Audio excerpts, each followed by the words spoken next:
अस्सलामुअलैकुम दोस्तों और साथियों, उम्मीद है आप लोग खैरियत से होंगे। मुझे दोस्तों ने काफ़ी ज़्यादा दोस्तों ने एक वीडियो भेजी और वो सब एक चीज़ जानना चाहते थे कि जो इस वीडियो में कहा जा रहा है वो किस हद तक साइंसी एतबार से ठीक है और किस हद तक ये गलत बात है, क्योंकि वो बड़ी मुख्तलिफ बात की गई थी उस वीडियो में।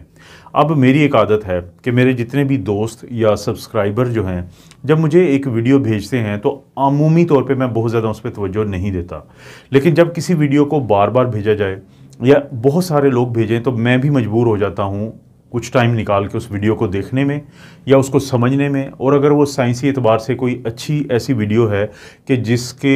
पर ज़रूरी है कि मैं लोगों को कुछ आगाही के लिए वीडियो बना सकूं, तो फिर मैं उसको डिबंक करता हूं, उसको कोशिश करता हूं कि उसमें जो बात की जा रही है तो साइंसी एतबार से क्या वो सच है, क्या वो झूठ है, तो उसका मैं जवाब दे सकूँ। ये वीडियो बुनियादी तौर पर है क्या। इंडिया के एक डॉक्टर हैं जो पीएचडी डॉक्टर हैं और पीएचडी भी उन्होंने अफ्रीका की एक ज़ैम्बिया, एक मुल्क है अफ्रीका का, तो वहाँ की एक ऐसी यूनिवर्सिटी है जिसका कोई एक्रीडेशन नहीं है, जिसको दुनिया कोई मानती नहीं है, तो वहाँ से उनको एक शुगर के अंदर कोई पीएचडी की डिग्री उन्होंने दी हुई है। तो यही वजह है कि वो अपने नाम के साथ डॉक्टर लिखते हैं, आगे कोई रूप या रूप चौधरी हैं, और पूरा मैं नाम नहीं अभी बता रहा हूँ, तो आप खुद उसको सर्च करेंगे इसी नाम से तो आपको मिल जाएगा।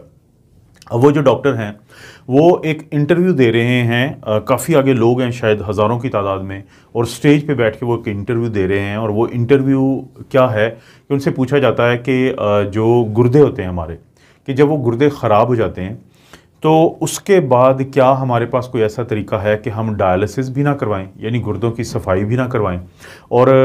वो फाजल मादे जो गुर्दों के ज़रिए हमारे जिस्म से निकलते हैं और वो पानी जो हम पीते हैं रोज़ाना और वो हमारे जिस्म से निकलता है, तो क्या फिर कोई तरीका है ऐसा कि डायलिसिस या ट्रांसप्लांट के बगैर हम इन चीज़ों से निजात हासिल कर सकें। तो वो जो डॉक्टर साहब हैं, चौधरी साहब, वो फिर इसका जवाब देते हैं कि पहले तो वो कुछ सेकंड्स या मिनट्स में समझाते हैं कि गुर्दों का काम क्या है।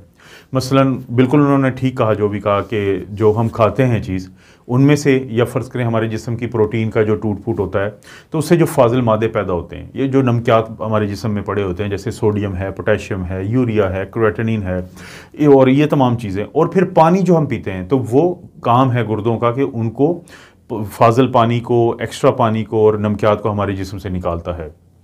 एनर्जी जो मिलती है उसके अलावा की बात कर रहे हैं। फिर दूसरे पार्ट में वो साथ समझाते हैं कि अगर किसी के गुर्दे काम नहीं करते तो होता यह है कि उसके पाँव सूज जाते हैं, उसके चेहरे पे सोज आ जाती है, स्वेलिंग आ जाती है, और फिर अगर आप टेस्ट करवाते हैं तो यूरिया क्रिएटिनिन जो है वो बढ़ा हुआ होता है, सोडियम जो है वो बढ़ा हुआ होता है, पोटेशियम जो है वो बढ़ा हुआ होता है, और बाज़ का सोडियम कम हुआ होता है। ज़ाहिर है कि ये हम देखते रहते हैं, क्योंकि पानी जब ज़्यादा होगा तो सोडियम कम हो जाएगा। तो उसके बाद फिर वो बताते हैं कि अगर आपका अल्ट्रासाउंड करवाते हैं तो डीटीपीएस स्कैन करवाते हैं तो आपका जो गुर्दा है उसकी फंक्शनिंग ख़राब हुई होती है। तो ये तो वो उन्होंने बात यहाँ पे भी बात ठीक है। उसके बाद वो बात करते हैं एक ऐसी कि जिस पे कंट्रोवर्सी पैदा हुई पाकिस्तान में, जिससे बहुत सारे जो पाकिस्तानी जिनका खुद ये मसला है गुर्दे का, या उनकी फैमिली में कोई ऐसा शख्स है जिसको मसला है, तो उन्होंने फिर ये वीडियो मुझे भेजी है कि आप बताएं कि ये क्या जो बात कर रहे हैं ये बिल्कुल ठीक है या गलत बात कर रहे हैं। वो बात क्या करते हैं, वो ये कहते हैं कि जिस तरह हमारा गुर्दा जो है वो नमकियात को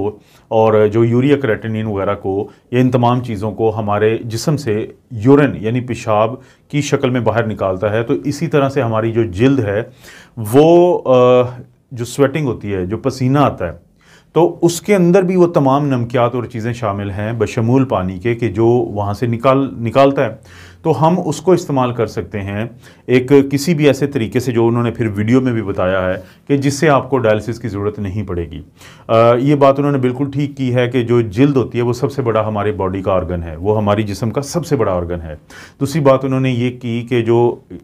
पसीना है, स्वेट है, स्वेटिंग है, और जो छोटा पेशाब है उसके अंदर एक ही जैसी चीज़ें हैं, ये भी बात ठीक है, क्योंकि जो यूरिन होता है वो 95 to 96% पानी है, जबकि जो स्वेटिंग होती है, जो पसीना होता है, वो 90% पानी है। इसी तरह से 1 से 30% जो है पसीने के अंदर नमकियात होते हैं, और 2 से 7% जो नमकियात हैं वो यूरिन के अंदर होते हैं। फिर इसी तरह से नमकियात के अलावा यूरिया दोनों में मौजूद है, और बाकी भी छोटे छोटे जो ट्रेस एलिमेंट्स होते हैं, अमोनिया है, ग्लिसरॉल है, इस तरह की बहुत सारी चीज़ें हैं, लैक्टिक एसिड है, जो कि पसीने में भी होते हैं। तो ये भी बात उनकी ठीक की है। फिर वो उस वीडियो में बताते हैं कि उनके जो हॉस्पिटल्स हैं कोई इंडिया में, तो उसके अंदर ये करते हैं कि एक टब होती है, टब के अंदर जो है 40 डिग्री सेंटीग्रेड का पानी का टेम्परेचर होता है, और उसके अंदर वो कहते हैं कि हम अपने लोगों को, के जो मरीज़ होते हैं गुर्दों के, तो उनको बिठाते हैं दिन में 2 घंटे, बाज़ औक़ात तो मुसलसल 2 घंटे बिठाते हैं उनको, और बाज़ औक़ात 1-1 घंटा करके, यानी 1 घंटा सुबह और 1 घंटा शाम को वो बिठाते हैं। तो उससे उन्होंने फिर इसका लॉजिक ये दिया है कि जो आपके जिस्म का जब टेम्परेचर बढ़ेगा तो साथ ही आपका जो स्वेटिंग होगी, और जो स्वेटिंग आएगी तो उसमें पानी भी होगा, उसमें यूरिया भी होगा, उसमें नमकियात भी होगी, तो गुर्दों के मरीज़ों को बहुत ज़्यादा इससे फ़ायदा होता है, क्योंकि वो ये दावा करते हैं कि उससे फिर आपको डायलिसिस की ज़रूरत नहीं पड़ेगी। तो उस पर मैं सबसे आखिर में जाऊँगा, लेकिन पहले उनके इस दावे की कि जब आपको गर्म पानी में आप बैठेंगे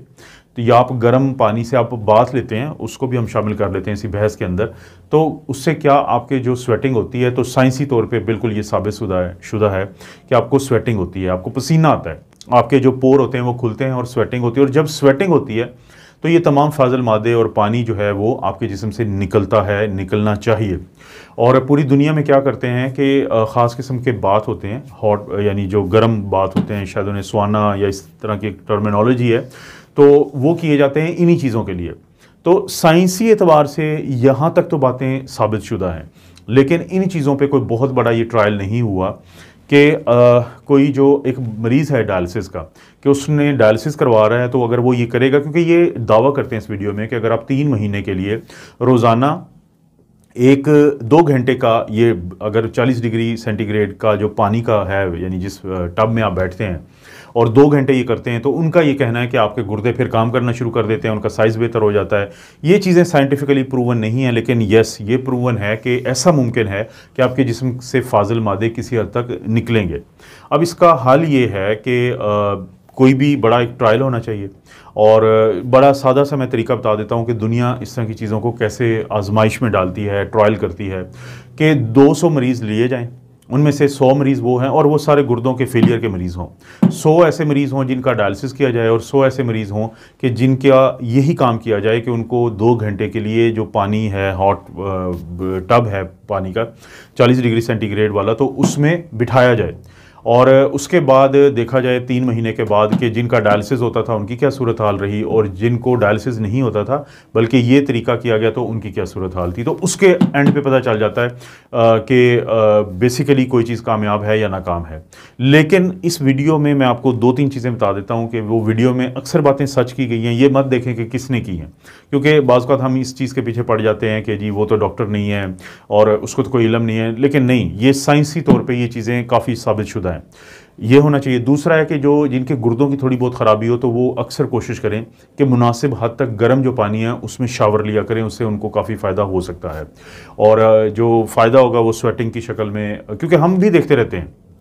कि सर्दियों में हमारे पास जो हार्ट फेलियर के पेशेंट ज़्यादा आते हैं, गुर्दों का जो फेलियर होता है उसकी वजह से जो फेफड़ों में पानी चला जाता है वो ज़्यादा आते हैं, क्योंकि त्रेलियाँ नहीं होती, स्वेटिंग नहीं होती, तो सारा पानी या तो यूरिन से निकलना है, और अगर यूरिन वाला सिस्टम नहीं काम कर रहा, गुर्दे ख़राब हैं, तो ज़ाहिर है फिर वो पल्मोनरी एडिमा में ये मरीज़ जाते हैं और काफ़ी ज़्यादा मसाइल के साथ हमारे पास आते हैं। जबकि गर्मियों में इसके मुकाबले में किसी हद तक ये रेशो कम होती है, क्योंकि स्वेटिंग से, पसीने से अक्सर ये चीज़ें फिर फाजिल मादे निकल जाते हैं, तो उनको शावर लेने से फ़ायदा हो सकता है। तो ये बहस हम जारी रखेंगे, क्योंकि ये वीडियो के मुतालिक थी, लेकिन एक इंटरेस्टिंग टॉपिक है, काफ़ी ज़्यादा ऐसी मालूमात उन्होंने दी हैं जो हमें फ्यूचर में हमें इस पर बहस करनी चाहिए।